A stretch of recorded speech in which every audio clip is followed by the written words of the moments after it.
Hi, everyone, and good evening, good morning, good afternoon.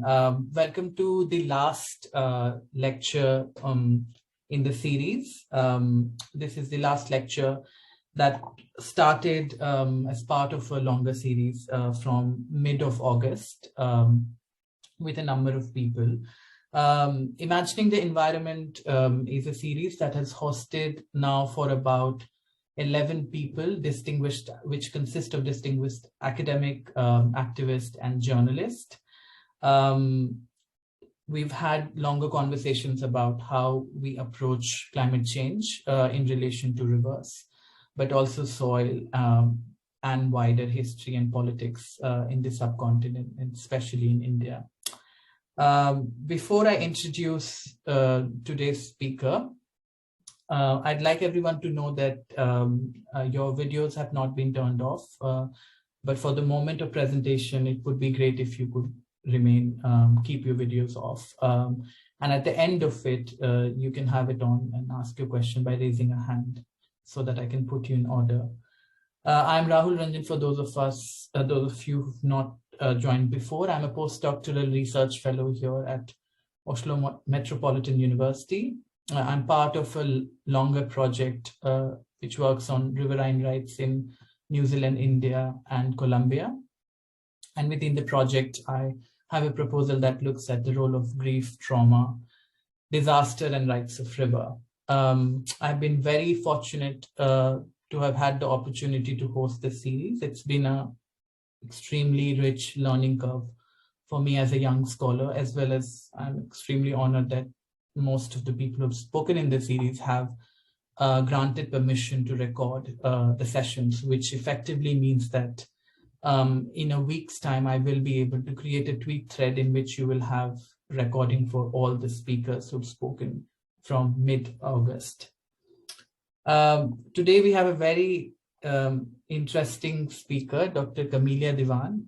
But before formally I introduce her, I'd also like to say thanks to Camelia for having accepted my request right at the outset when I was conceptualizing the concept note for the series. Camelia is a great friend, dear colleague, and has been extremely kind as I moved to this country from London.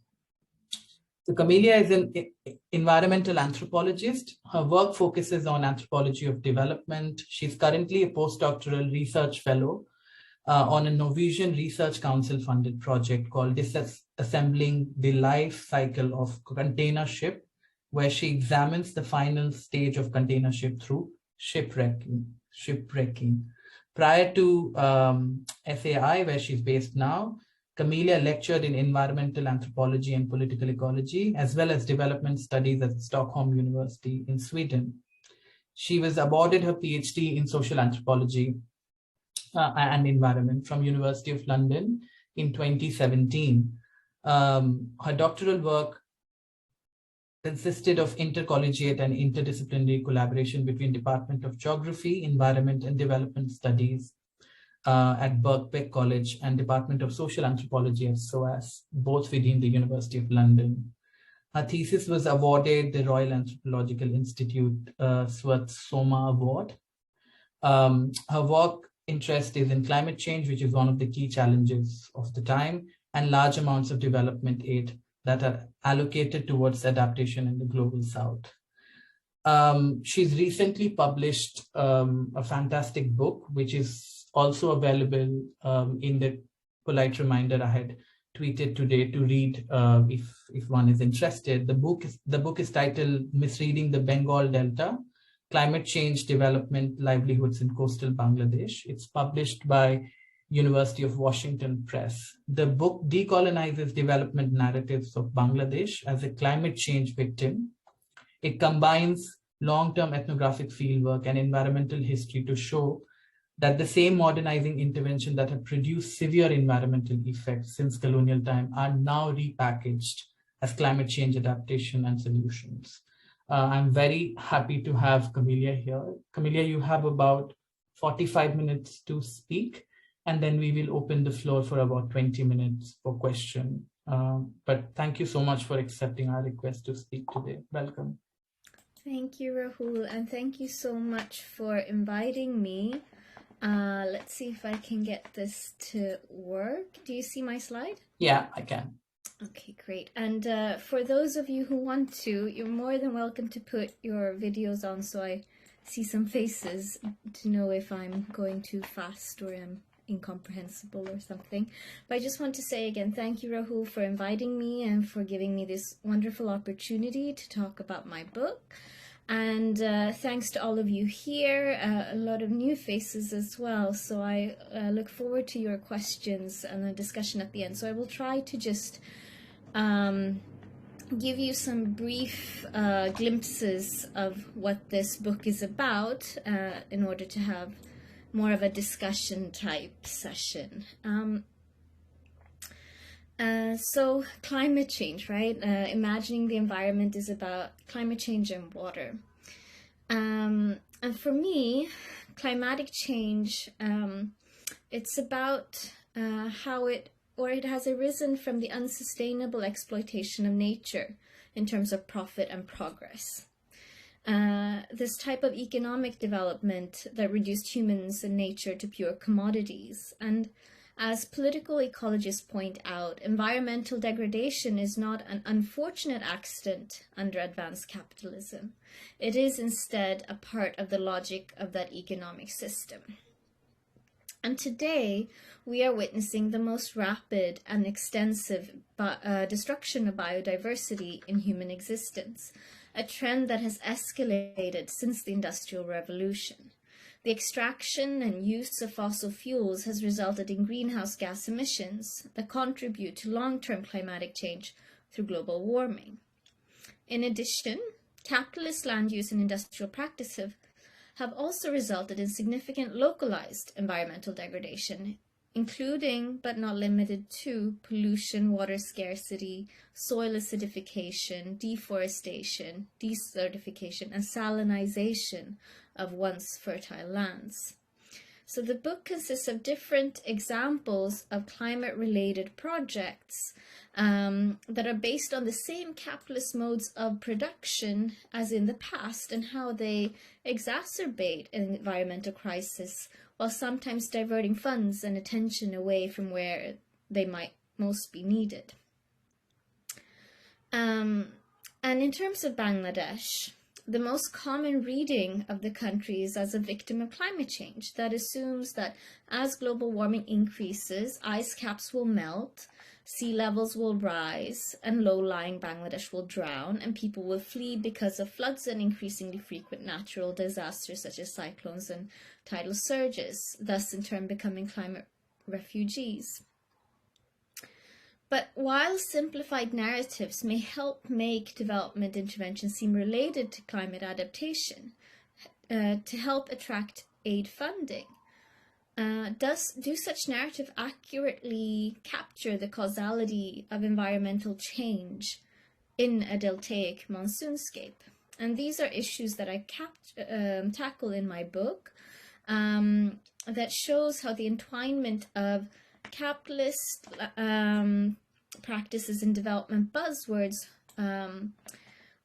result in how old forms of capitalist activities are continued in many development interventions now posing as climate related.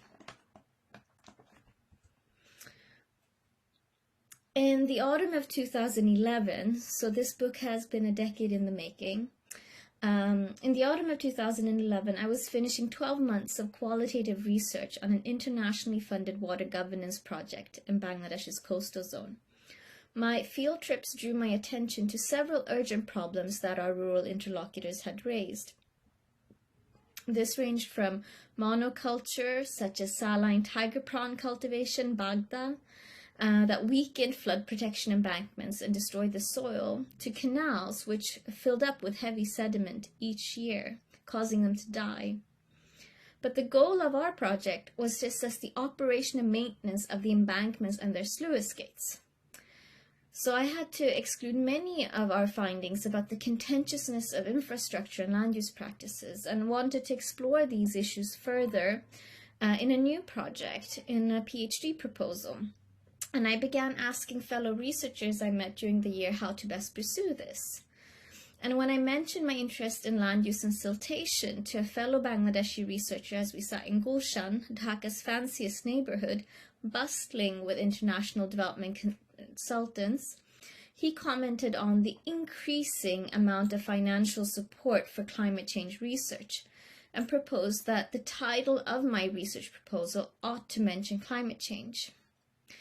And I followed his advice. I got 3 fully paid PhD offers, actually. But I wondered whether this inclusion of climate change deflected attention away from the most pressing concerns that arose during my previous study. Climate change has become a buzzword used to attract donor funding. But to what extent do climate-funded projects address coastal vulnerabilities and needs?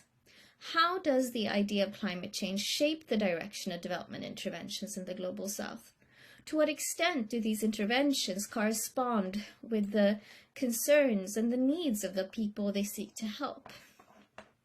And I returned to Bangladesh in 2014 to explore these questions further. And I conducted 1 year of multi-sided ethnographic fieldwork, including ethnographic interviews with Bangladeshi development professionals, government officials, and academics, as well as participant observation and donor events in Dhaka and Khulna cities. I also did long-term rural fieldwork in an embanked floodplain that I call Nodi, which means river, in the southwest coastal zone. And this was just north of the Sundarbans Reserve Forest. And I owe my greatest debt to my interlocutors in Nodi for the generosity and openness to share their lives with me. And I'm super happy that the book is made open access. So now I just have to find a publisher in Bangladesh to make sure it's available there in a physical copy too. And a theme for me that is important in my academic work is decolonizing development. In my research, I combine archival research with ethnography of aid projects and the environment to look at how external ideas, external institutions, and external resources shape the current form of Bangladesh and its state. From the creation of colonial railways and World Bank embankments to its dependency on development funding allocated to poverty reduction, modern agriculture, and now climate change. And even Bangladesh's current pursuit of becoming a middle-income country following economic development is similarly based on such external ideas at the expense of the environment. And I'm a second-generation Bangladeshi that's born and raised in Sweden. And I've grown up in a society where media portrayals of Bangladesh are often victimizing, pauperizing, and condescending still. And the image of Bangladesh as a climate change victim reproduces such historical imaginaries of its inferiority while ignoring its complex past. So I see and I hope that this book is part of a decolonial project that historically situates development in Bangladesh and the continued image of the country as poor and vulnerable in order to understand the links between colonial knowledge production and the knowledge production of climate change. So what do I mean by decolonizing development? I hope to contest the ways in which development has been used as a way to legitimize external actors radically altering environment and societies in former colonies of the Global South. And this is part of a wider agenda of decolonizing the curriculum and higher education, which is based on the assumption that global histories of Western colonial domination have had the effect of limiting what counts as authoritative knowledge, whose knowledge is recognized, what universities teach, and how they teach it. So the university as a privileged space of knowledge production and dissemination is a key site where the historical legacy of colonial social constructions, imaginaries, practices, hierarchies, and violence still resonates today. The geographer Mike Hume defines climate reductionism as the increasing tendency to attribute all changes in environment and society to climate. The policy theory in Bangladesh, or at least in Bangladeshi climate change projects, tend to be climate reductive, that the country will drown due to rising sea levels caused by global warming. So while this image is used to portray climate refugees drowning in rising sea levels, this is actually an image of a waterlogged area where rainwater during the monsoon has not been able to drain due to the construction of man-made flood protection embankments and silted water bodies. And the first part of the book is based on an environmental history that shows that since colonial times, the creation of embankments that stop monsoon floods actually increase the risk of damaging siltation that chokes water bodies and increases man-made floods, like on this image. So this is called waterlogging or drainage congestion, or jolabodho in Bangla.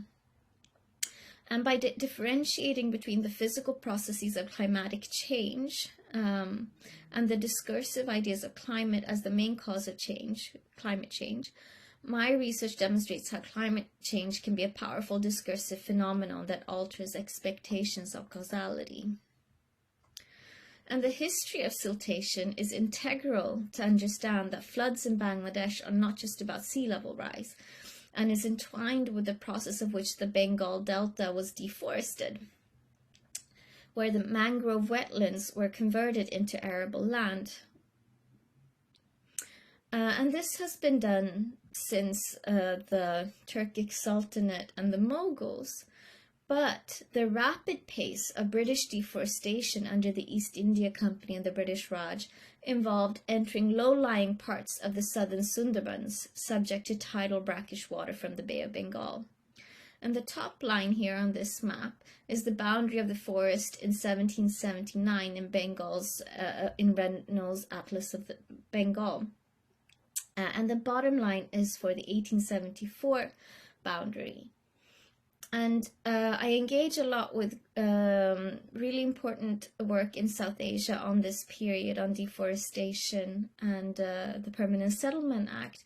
But I just want to point out that I try to focus on how British deforestation was different than other forests in the subcontinent here, because it involved the construction of embankments to protect low-lying rice-growing fields from tidal and saline rivers during the dry season, to stop them reverting back to becoming mangroves. And these were small earthen dikes, bunds, that were constructed after the monsoon to prevent dry season salinity from salinizing the soil and ruining crops. So they weren't made, the bunds were not made to stop flooding, but they were breached every monsoon to enable flooding for irrigation. And until the 1850s, floods were lauded for inundating the land with fertile silt. And during the East India Company, the annual repairs were made by the responsible landlord or cultivator. It was a decentralized process. And in the rest of the first chapter, I look at the shifts that happened during the centralized governance of the British Raj. This resulted in permanent or watertight embankments that required less annual repair costs and were essential to expand railways across the delta. I turn to James C. Scott's theory of why many well-intended schemes to improve the human condition have failed. So state simplification, high modernist ideology, state collusion with capitalist interests, and a weak civil society. And this new type of embankment, easier to control and requiring less repairs, simplified the dynamics of floods and monsoons. And here is a map of the Coastal Embankment Project from the 1960s that was funded by USAID, the World Bank, and the UN with the aid of Dutch consultants. In Nodi and the Southwest Coastal Zone, these colonial embankments did not really happen, so they were based on Oshtomashi bunds, 8-month embankments, so temporary earthen bunds that were quite similar in terms of stopping saltwater intrusion but being broken during the monsoon.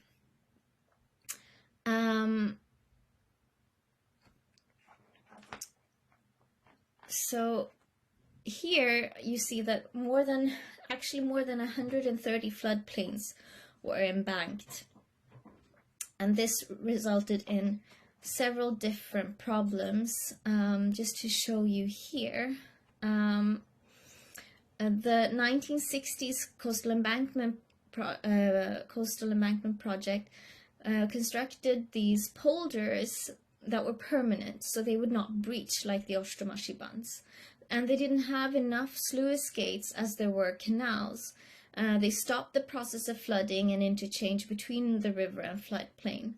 And as the silt could no longer deposit on the floodplains, they would instead deposit outside the river and raising the riverbeds. And so as you can see on this picture, the land outside the polder, the embankment, that also functions as a road now, it's higher than the land inside. So during the monsoon, the water is unable to drain, causing drainage congestion or jolobodho. And this is a quote from a meeting I went to, but a common sentiment among most Bangladeshis I've met. Since the creation of embankments, the river sediment has nowhere to go, and our rivers and canals are silting up, they're dying. Embankments are causing riverbed rise and waterlogging. These issues have no link to sea level rise. But yet, what's interesting is this very same infrastructure, the embankments, are now being proposed by the World Bank as climate adaptation infrastructure. And they're spending $400 million on the Coastal Embankment Improvement Project to build higher and wider embankments, stating that this is adaptation. And the logic is that the sea levels will rise, cyclones will increase in frequency and intensity, and this will lead to devastating floods and salinity in Bangladesh. And the best way to protect Bangladesh is to build larger embankments. But what this then misses is how it does not engage with the past of the CEP and the problems. The CEP and also the Flood Action Plan was contested because of the waterlogging caused by embankments, because Bangladesh is located in a hydrologically active delta with meandering rivers that erode on one side and accrete on the other, that continuously reshape the land.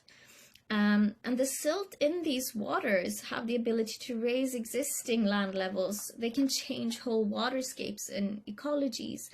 And a recent study by natural scientists found that the unembanked Sundarbans mangrove forest saw that the flooding of silted river water raises land levels each year, keeping pace with sea level rise. So this silted delta has an innate ability to adapt to a certain amount of sea level rise caused by global warming.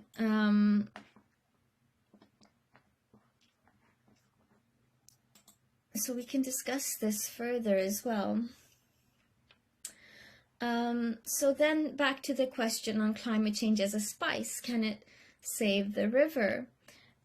So in 2014, I went to this workshop organized by a grassroots movement, an andolon, on Save Our Rivers Day, or World Rivers Day. And the meeting was fully autonomous from any development-related funding, because this network does not depend on or seeks to attract donor funding. It was only Bangladesh civil society actors, from academia and NGOs to just general people. So rather than an official performance of narratives emphasizing how project activities are needed and successful, this performance to donors and relevant stakeholders, the participants of this workshop voiced their personal views on pressing environmental problems in the coastal region and how the development industry is in many ways exacerbating the problems. And one of the participants, Mr. Shahid, stated the following: "Climate change shabche darun mashallah. Climate change is the most amazing spice. Add climate change, poverty, alleviation, and gender, and you will have a recipe for success for your development project. But will this recipe help save the river?" So one could easily think that, oh, but there's this anti-politics machine or an adaptation regime going on that is pushing a certain agenda on Bangladeshis. So during my PhD at SOAS, I was greatly inspired by the work of David Moss and David Lewis on development brokerage. And I look at how local Bangladeshi development professionals navigate being part of such climate-funded projects. I suggest that these Bangladeshi development professionals can be theorized as social actors that actively build social, political, and economic roles. They partake in development assemblages that are made up of multiple and heterogeneous development actors. So different donors, different NGOs, different parts of the state, and different consultancies. So depending on the actors that come together, they create a common development project. And the World Bank Embankment Project is just one of many. And that it is the particular characteristics of each development assemblage that a broker may translate climate change in very different ways. And I developed the concept of climate reductive translations, where a translation refers to the processes by which development brokers produce coherence, a unified story that helps to legitimize why a particular project is needed and why it's doing what it's doing. And so usually there's a policy theory that the project adheres to, right? And so the policy theory in Bangladesh is that it's often climate reductive, so that the country will drown due to rising sea levels caused by global warming. So the concept of climate reductive translations helps to conceptualize how different climate projects produce coherence. So by focusing on the diversity of translations, I want to show how not all adaptation projects are environmentally harmful or negatively viewed, like the World Bank's translation of embankments as adaptation. For example, another climate reductive translation is the one linking water and sanitation to climate change. I asked an NGO worker in Bangla why they had climate in their project title and how this is linked to water and sanitation. He replied back in Bangla, and I elaborate on this in the book in the terms of the code switching between what people say in Bangla and English. And then he said in Bangla, "To be honest with you, there's no real link between climate change and water and sanitation, but we need to put climate change on everything. You see, the total amount of global development funding has not increased, but climate change is getting more funds diverted to it. For us to continue with the work that still needs to be done, we need to change our mashallah." Scarcity of safe, accessible, and drinkable water was a widespread and pressing problem in Nodi, which suffered from high levels of arsenic, salinity, and iron in its groundwater. Translating water and sanitation into being climate relevant thus helps acquire funding for problems that this particular NGO is equipped to solve. So in this instance, the Development Assemblage's agenda matched the needs and preferences of the people it sought to help. Of the more than 400 household surveys I carried out, most people in Nodi worried about the lack of safe drinking water, as many ponds, homestead ponds, were silting up and tube wells were going dry or found to contain arsenic. And another locally relevant example was the Climate Change Adaptation Project that provided rural training and work to landless women and men in the coastal communities in Bangladesh. By widening and deepening the heavily silted canals, the project envisaged a greater absorption capacity of monsoon rains, while allowing for water storage from the monsoon to the dry season, thus providing a space for fishing and irrigation as a public common. So this food for work canal excavation project was really popular as an adaptation intervention. So whether climate change adaptation projects can benefit local populations or not depends on how it is translated. And this depends on the actors involved, the donors. So in the canal excavation one, it was new donors like Japan and Brazil and the World Food Program, for instance. So it depends on the donors, their agenda, and that of their implementing partners. And the water and sanitation project was locally valuable and relevant, as so was the canal excavation. So the diversity of outcomes of these projects in Nodi demonstrate how the meta code of climate change is actively translated. The final intervention will depend on the actors involved. And this is also why we see very different development interventions that range from potentially damaging higher embankments and brackish tiger prawn cultivation and unsustainable toxic farming practices to beneficial drinking water and rural employment scheme.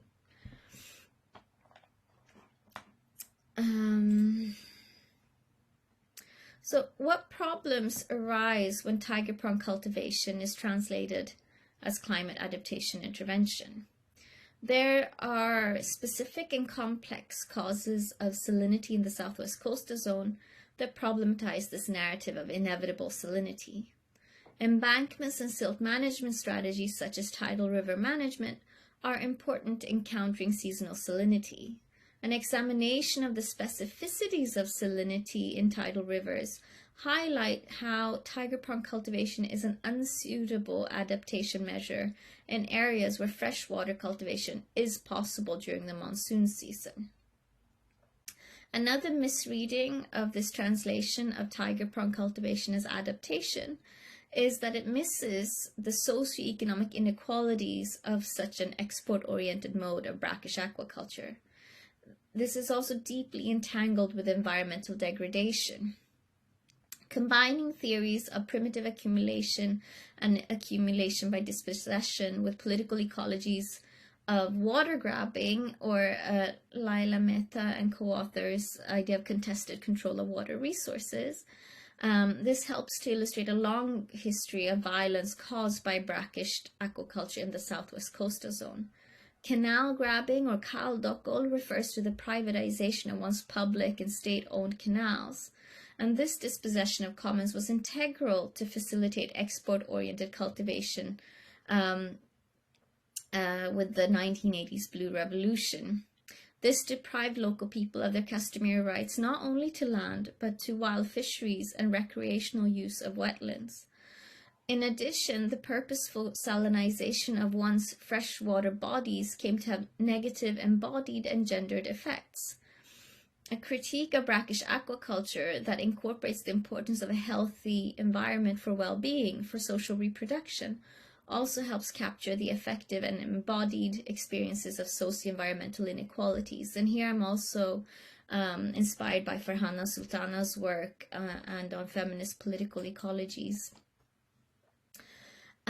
Several donors also now translate capital-intensive, high-yielding agriculture as climate adaptation. And in chapter 4, I show this how this logic is a continuation of activities pushed on Bangladesh throughout the Cold War and through donor imposition of structural adjustment policies. So I'm trying to examine critical histories of colonial famines and the Green Revolution to rethink Bangladesh as a form of Malthusia, where food supply must be increased to feed growing and starving Asian populations. And this is also inspired by the recent work of Kuladar. And there are two emic concepts I explore in this chapter. One is Shakti, strength, power, and the other one is Pejal, which means impure and adulterated. People in Nodi believe that high-yielding rice, iri rice, causes the loss of Shakti in soil, food, and humans. That this results in food with less taste and nutrition, and also loss of multiple species in the environment, including earthworms. So soil without Shakti lacks earthworms. And I explore how the Bengali concept of Shakti resonates with how environmental anthropology is increasingly concerned with the entanglements of organisms whose lives and deaths are linked to human socio-ecological worlds, to cite Kirksey and Helmreich. Shakti captures the material effects of the overuse of synthetic nitrogen, both on the soil and the multiple species that live within it. And this includes, among other things, the micronutrients and microorganisms necessary for human health. And rice is grown with pesticides and fertilizers. And people are also very concerned over bhejal food, so adulterated foods, especially the extensive and illicit use of pesticides, as well as a widespread practice of food adulteration. So I argue that the translation of yield-centered agriculture's climate adaptation, like embankments and tiger prawns, also ignores a longer history of how these proposed interventions are unsustainable.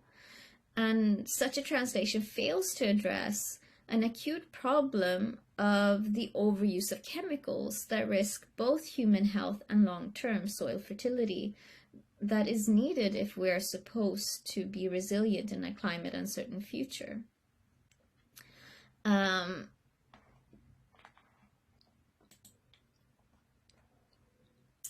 And most importantly, this book could not have been written without my interlocutors, who were mainly landless women working on these rural employment schemes.